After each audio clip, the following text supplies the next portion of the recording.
So today I want to show you about the Dyson V11 Torque Drive Plus. This is an awesome vacuum. Here's some of the pieces that come in this. The kit you can see here. Crevice tool. This is an adjustable crevice tool as well. It opens up to it with the brush with the cleaning top on it. It's really nice and really works well. You can see here nice soft bristles.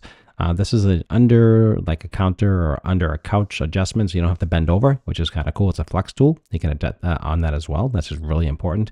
I love the color, the way it's made. Fantastic. So I just want to give you a tour. Just take a look at the rest of this product with me. You can see here how it's all put together. This is the cradle, and actually where you mount the vacuum, and then you can just attach it and just slides right in there. So that's easy to do, easy to install. Here are some of the accessories. This is a soft brush, as you can see here, easy attachment. This one's a little bit stiffer, brush to get some of the dirt and grime out. You can see it's really kind of hard. And this is the power head. So it comes with a power head, comes with the regular head. This is a really nice vacuum. This is everything here in the kit. You can see everything here. You got the large head, the small head. It's just a great hour and a half. It's smart battery, replacement battery. You can see it has echo, medium, boost. Everything's all here. Really just a fantastic vacuum. Highly recommend this. If you're looking for a Dyson, the V11 is the way to go.